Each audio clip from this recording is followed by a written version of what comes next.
Birthdays have always been silent days for me. While other people filled the house with balloons, music, and friends, I kept the curtains closed and pretended it was just another ordinary day. Not because I didn't like celebrations, but because, since I was 13, that day carried a void that no one could fill. That year, the table was set.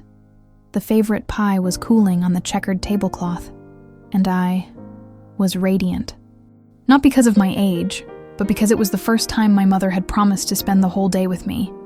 She said she had a special gift, that he wasn't going to work that Saturday, that it would be just the two of us, like the old days, before the divorce, before the new city, before the absences. She woke up before me, made pancakes, sang happy birthday in her own voice, and said she was going out for half an hour to get the present. I asked if I could come with her. She smiled, kissed my forehead, and said, "When I come back, you'll love me even more." She left at 9:30 in the morning and never came back. At first I waited on the couch, then by the window. The sun shifted and the food got cold. I called her cell phone. It was off. I called work. They said she was off. I called my grandmother. She thought we were together all day. At dusk, the neighbor came to ask why the lights had been on since early morning. When I told her, she called the police. That's when everything went downhill. The searches lasted weeks. Posters, interviews, appeals on television.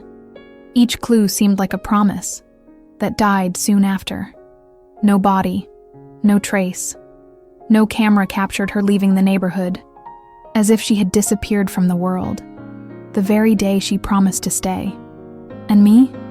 I grew up with this hole inside me, a hole shaped by her absence, but dug every day by the silence of those around me. Every birthday, I pretended not to care. I smiled out of politeness. I said that time heals everything, but the truth is that I had learned to bury, not people, feelings. At 25, I became a teacher. I moved to a new city every 2 years. I never tied myself down to anyone. I avoided serious relationships, parties, anything that reminded me of what I once thought I would have. I rebuilt myself the best I could. And that's why, that day, when I received an email with the subject, "Congratulations, my girl," my entire body froze. I was at work. It was lunchtime. I sat at one of the tables in the staff room, my hand trembling over the mouse. The sender was unknown, but the content. "Today you turned 26. I'm sorry I disappeared. But if you still want to see me, I'll be at 7 o'clock in front of the gate of the house where you were born. I'll just wait until 7:30. I closed the email. My heartbeat was out of control. I read it again. 3 times. There was no signature. There was no guarantee it was real. But I knew. Every word, every pause, carried her way of expressing herself. I could hear her voice saying it. The house where I was born was 4 hours away, and I only had 5 hours to decide whether to bury it for good or dig it up. I locked myself in the bathroom and called the only person who knew everything, Clara, my best friend since high school. She answered on the second ring. "You look white," was the first thing he said. "What happened?" She showed up, or someone who claims to be her. Like this? An email. He set up a meeting. Today. Are you going? I don't know. You want? It took me a few seconds. Then I replied, I'm not that girl anymore. And if she expects me to still be that girl, she'll be disappointed. Then go. Show who you are now. I borrowed a car from a friend. I drove like someone returning from a place I should never have left. The road felt familiar, but at the same time distant. Every sign, every tree, every curve, everything reminded me of who I was, and everything I had to kill inside myself to survive. I arrived at 7 o'clock sharp. The house was empty, abandoned, like a shell forgotten in time. The paint was peeling, the gate had a broken latch, and there she was, standing, aged, thin, looking down, as if I had never left there, as if the next 13 years had passed just for me. Hi, she said, but I didn't answer, because at that moment, a part of me was screaming. The part that buried that girl. The part that was afraid of hearing the truth. The night wind scratched the trees as if trying to speak for me. But I didn't say anything. I just looked at her. The woman who gave me life and then disappeared the day she promised to be by my side. She wore an old coat, her hair tied in a loose bun, her eyes sunken. She was there, standing in front of the house where it all began, as if she had been frozen in time. "You came," she said, her voice low, almost as if she didn't believe it. I didn't answer. I was trying to decipher what I was feeling. Anger? Longing? Contempt? None of those words did justice to what was going on inside me. It was an acidic mixture that burned from my throat to my stomach. She took a hesitant step forward. "I know I have no right to ask you for anything, but thank you for coming." My eyes burned. It wasn't the wind. It was what she represented. Everything I was missing. All the versions of myself I had to kill to become someone strong enough not to implode in pain. "Why?" I asked finally. The word came out harsher than I intended. She swallowed. She looked at the sidewalk, then at the rusty gate, as if seeking courage in things that could not answer. I didn't leave because I wanted to. I left because someone forced me. I felt my body freeze. "Somebody?" She nodded slowly. "It wasn't a kidnapping. It wasn't an escape. It was blackmail." My breath caught. "Who?" "I'll tell you. But you have to promise me that you'll listen to the end, that you won't interrupt me." I crossed my arms. My feet were still planted firmly on the ground.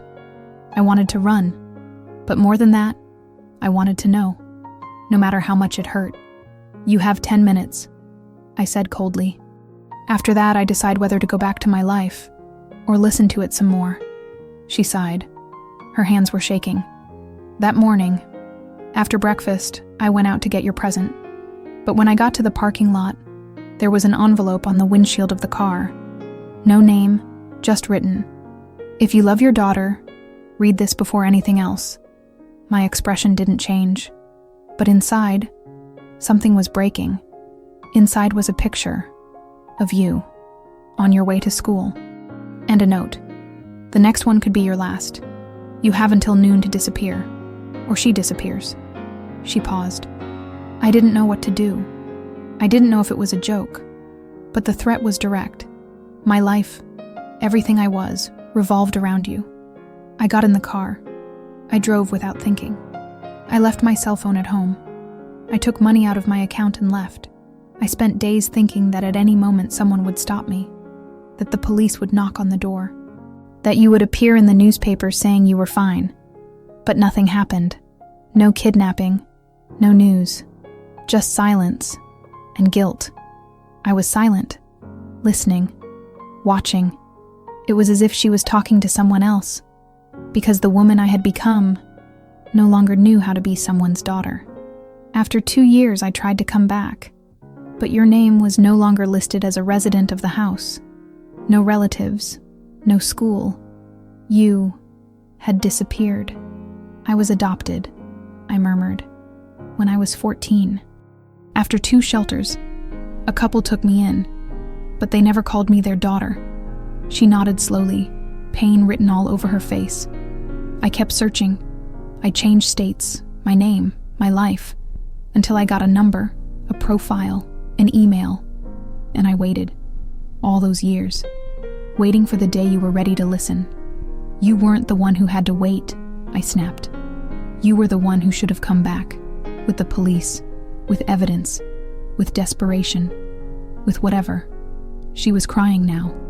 No sound, just tears that flowed as if they had known the way for years. "I know, and that's why I'm here. Because even if you never forgive me, you deserve to know everything, including what's going to happen now." I frowned. "Now?" She pulled a crumpled envelope from her pocket. She handed it to me. Inside were 2 photographs. One was mine, leaving the school where I teach. The other was of a woman who looked like my mother, tied up, bruised, and with a note on her chest. "Did you think you could tell everything?" My whole body froze. "Who is this?" My mother hesitated. "The person who helped me disappear." The only one who knew everything. He caught her. Who is he?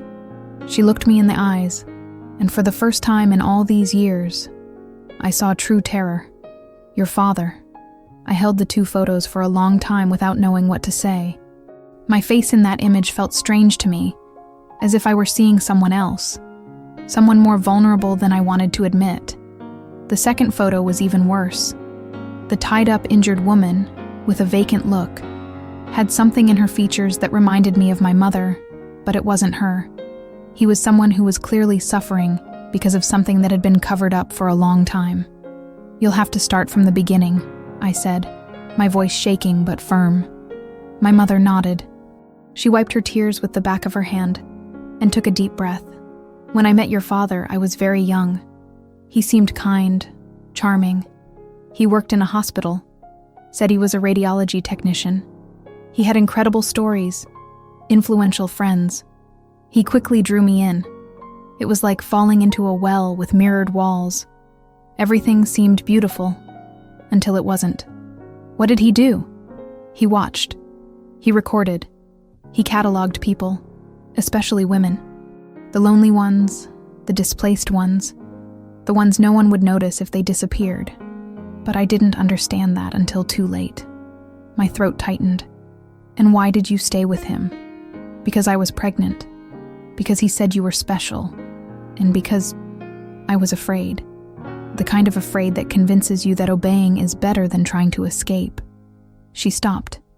The silence between us was a cracked wall, ready to collapse. A month after he was born, I discovered that he kept records. Entire notebooks with routines, habits, addresses, names, everything, of various women. And you didn't report it? I reported him. But he had alibis. He knew the right places. He was part of circles that knew how to keep quiet. One of the police officers who assisted me disappeared days after my report. My body was shaking. And why did he leave me alone? Because I told you that if anything happened to you, I would burn everything. I sent copies to people out of state. He believed me, for a while. I walked away. I needed air. I needed to understand what was truth, and what was relived fear. I looked at the gate of the old house, at the deserted street, and I felt that nothing there was safe. The woman in the photo. Who is she? Her name is Beatrice. She hid me for 2 years. She was the only person who knew where I was. She was scared too, but she never refused to help me. Why would he take her now? Because I came back. Because I looked for you. Because he realized I was breaking the silence. I closed my eyes. Everything was spinning. And do you think he will stop? She looked at me with a firmness I had never seen before. No, unless we stop him first. My mother pulled a key from her pocket. Small, old-fashioned, with a red ribbon wrapped around the top. There's a locked box. I kept it in a rented safe. Inside are the documents, files, and copies he thinks I lost. I need your help to get everything out of there, and take it to someone who can't be corrupted. Police. She shook her head.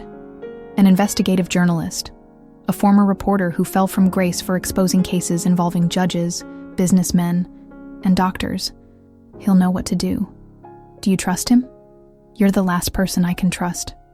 I was silent for a few seconds, looking at the photos again. I felt a chill run down my spine. The injured woman. Her eyes were open. And in the background, in the shadows of the room where she was trapped, there was a figure. Blurry, but familiar.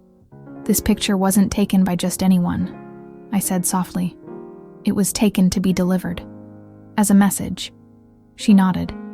He wants me to know that I'm being watched, that I might be next. I took a deep breath. Then let's make him underestimate the wrong person. My mother smiled for the first time. You've changed. No, I built myself from scratch. Now, he's going to have to deal with it. We got up and walked back to the car. Night had already swallowed the sky, and the streetlights were slowly turning on. As we got into the car, my mother locked the doors. The vault is 40 minutes away. Let's get the copies, take them to him, and end this. Once and for all. The car drove along the silent road, but before we had completed 10 minutes of travel, her cell phone vibrated. A message. No sender. No text. Just a picture. It was a photo. My photo. Taken at that exact moment, from inside the car, through the back window. The image on the phone seemed to freeze time inside the car.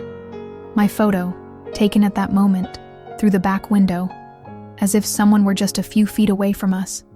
My mother stopped the car abruptly on the shoulder, turned off the headlights, and looked around, her face filled with panic. "Don't turn around," she whispered. Slowly, "Look in the side mirror." I did as she told me. My breath came in short waves. On the opposite side of the road, a black vehicle was parked. The lights were off, but the reflection of the moon on the bodywork revealed its outline. "Is that him?" I asked, trying to remain calm. She nodded. She started the car again and backed out, turning onto a dirt-covered back road. "He won't risk going through the forest. Let's cut through here to the highway access." The silence was broken only by the sound of stones against the tires and the beating of our hearts. It was 20 minutes of alternating road until we reached a small, almost ghost town, where she stopped in front of a disused antique shop. "The safe is in the back." The owner was a friend of Beatrice.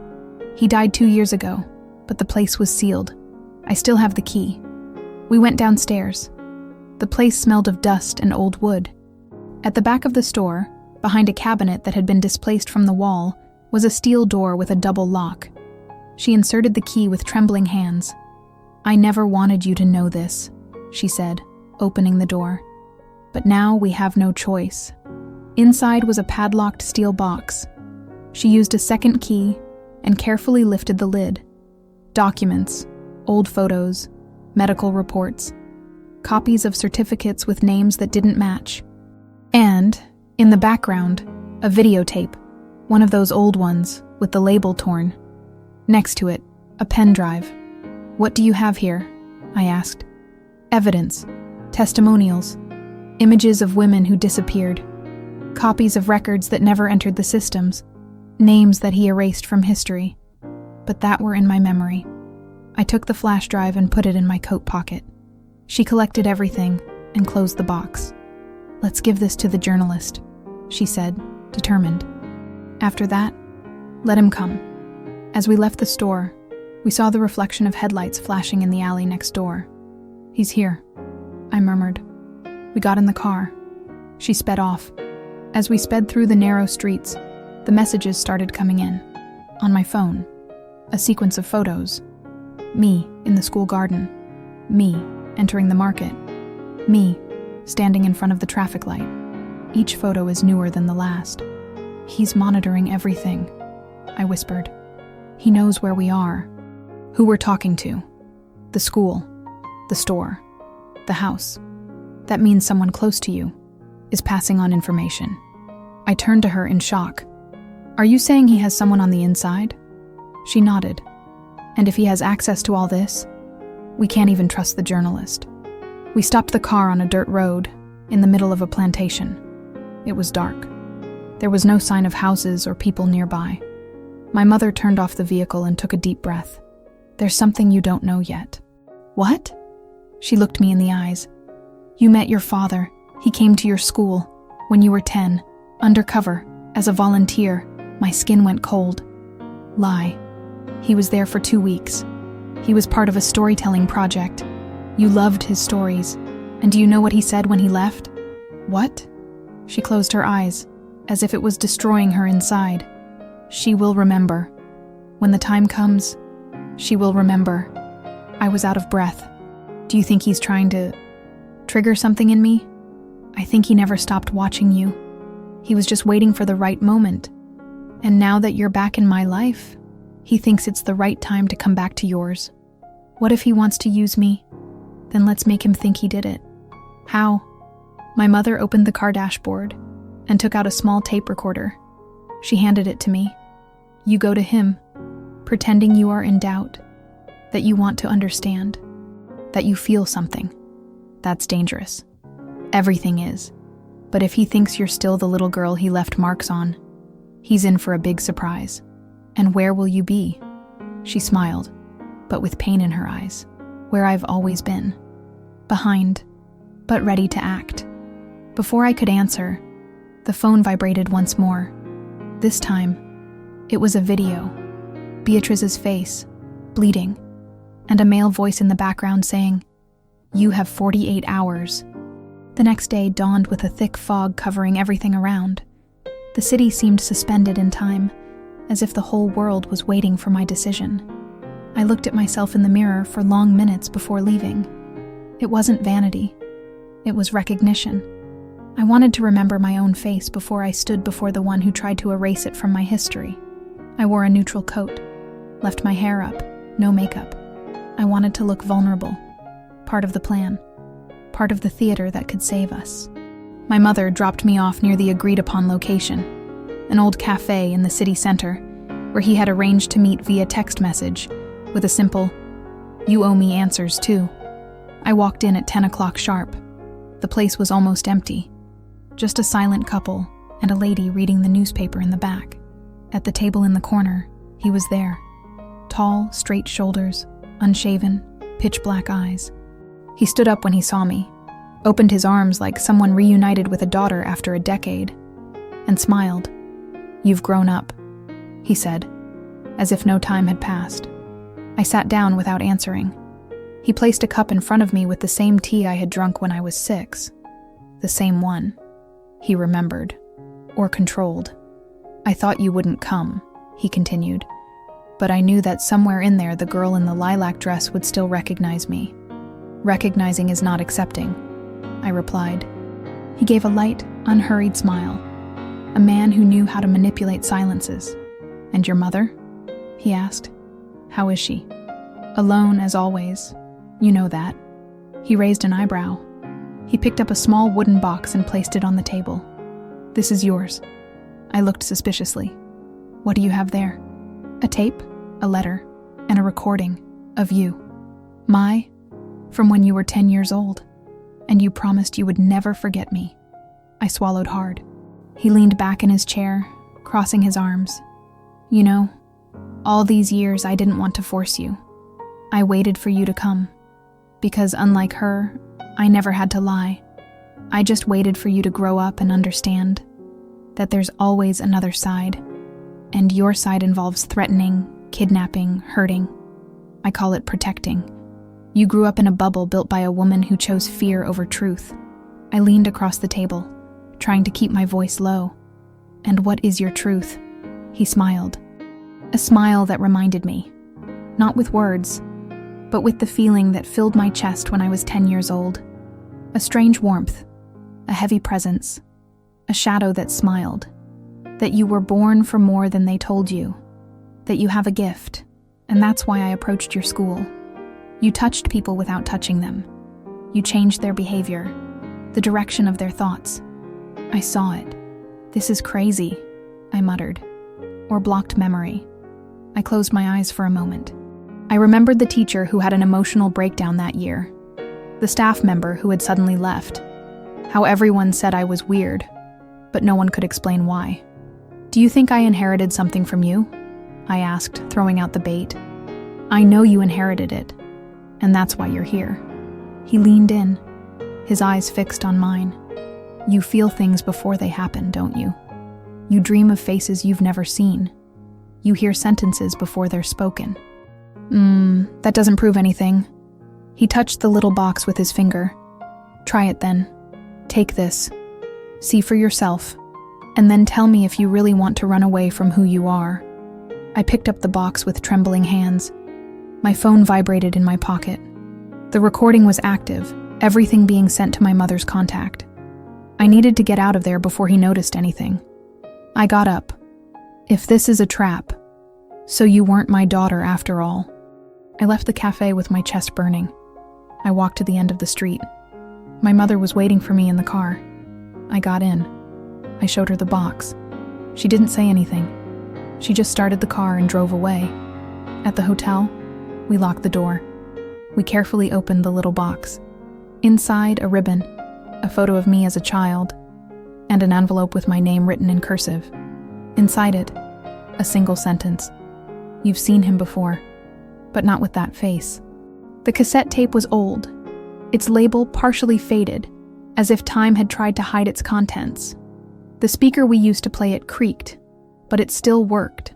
In the quiet hotel room, my mother sat next to me, her eyes fixed on the player as if she knew exactly what was coming and dreaded every second of it. The sound crackled for the first few moments, then a childish voice emerged. Mine, clear, lively, innocent. "Hi, Dad. Today was great." The teacher said I'm good at guessing what people are feeling. I told her it's easy. Just look into their eyes and listen with your heart. She cried. Why did she cry? I stopped the tape. I don't remember that, I whispered. My mother just stared at the device, silent. Did you know he had recorded this?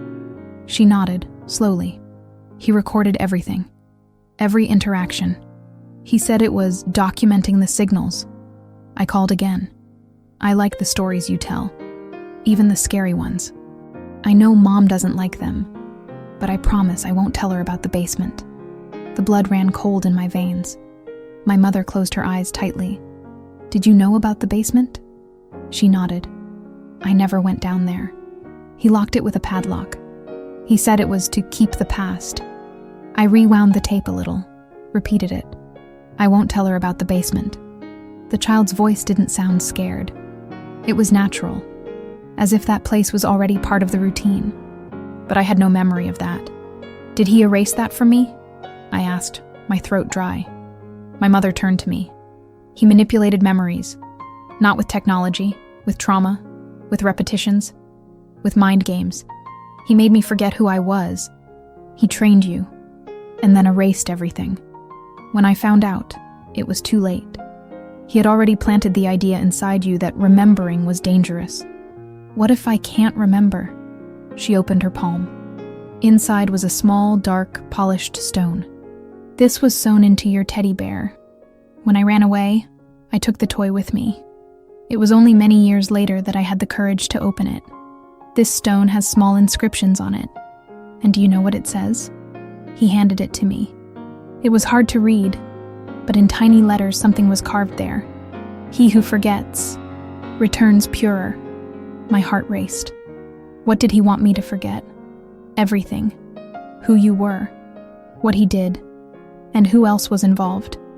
I got up and paced around the room. My mind was racing. I took the pen drive we had taken out of the safe and connected it to the laptop. Inside were folders with dates, videos, reports, and a folder with my name on it. When I opened it, there was a single video recording. The image was grainy. Me, 10 years old, sitting in a chair surrounded by bright lights. A voice off camera asked, "Who is your invisible friend?" And I would answer, "She is not invisible to me. She is real. She helps me remember who I am." "And what are you?" Silence. And then my voice low. "I am what he fears. That is why he wants me to sleep." My mother put her hand over her mouth. "Were you talking to anyone?" "I don't know. I don't remember any of that." I paused the video. I was in shock. In the corner of the screen, a digital signature with the name of a clinic. I did some quick research. Closed, 11 years ago, due to reports of unauthorized experiments. "Did you take me to this place?" "No." He did, disguised as a visit to an educational program. I only found out later. So this invisible friend, was my mind trying to resist? She nodded. Or someone who actually tried to help you. Maybe something he had no control over. I went back to the video. I played the last few seconds. The girl I was looked straight into the camera and said, "If I forget, she'll come back." "Who's coming back?" asked the voice. And the girl replied, smiling, "The other me." The image cut off. My cell phone vibrated. A new message. It was a photo. My mom. In the street. Taken at that moment. On the opposite side, someone was watching. Their face was covered by a dark hood. The caption read, "She remembers, and you are almost ready." The clock was showing 21:45 when I made the decision. I could no longer live in the shadow of a story that was not mine alone. He expected me to be an extension of the girl he had tried to mold, but I was no longer that child. And if he thought he could still bend me, He was about to discover that the past does not survive when the truth is illuminated. My mother tried to talk me out of it. She said it was dangerous, that we could find another way. But there was something stronger than fear driving me now. It was a desire to free myself, and to free her too. Because if I didn't face it now, this story would come back every year, on the same day, in the same silence, in the same way, hurting in silence. I took the wooden box, the tape, the flash drive, and the photos. I left them all with her, with a letter ready to be sent to the journalist if I didn't return by midnight. She cried, but she didn't stop me. She knew that if she stopped me now, I would be lost forever in a cycle of fear. The meeting was scheduled at the same place as the first disappearance, the house where I had lived until I was 13. I entered alone. The structure was in disrepair, with broken windows and the roof caving in some places. Still, there was something perversely symbolic about ending this story where it all began. He was already there, sitting in the old armchair in the living room. A lamp was on next to it. He was wearing a dark coat and gloves, as always, as if the cold was just another excuse to hide who he was. "You came," he said, without turning around, "because I'm tired of running away." He stood up slowly, walked to the center of the room, and stopped in front of me. "And what do you want now?" "True. You already know. Not everything." He smiled. Then asked, "Did you take me to that clinic?" "I took it." "Why?" "Because you were different, and they promised they could teach you control. But you resisted. You created an imaginary friend. You hid secrets even from me. Was she real? She was you, the part that survived what they tried to do to you. And Beatrice? Why did you kidnap her?" He shrugged. "Because I needed currency to bring you to me. And what do you really want?"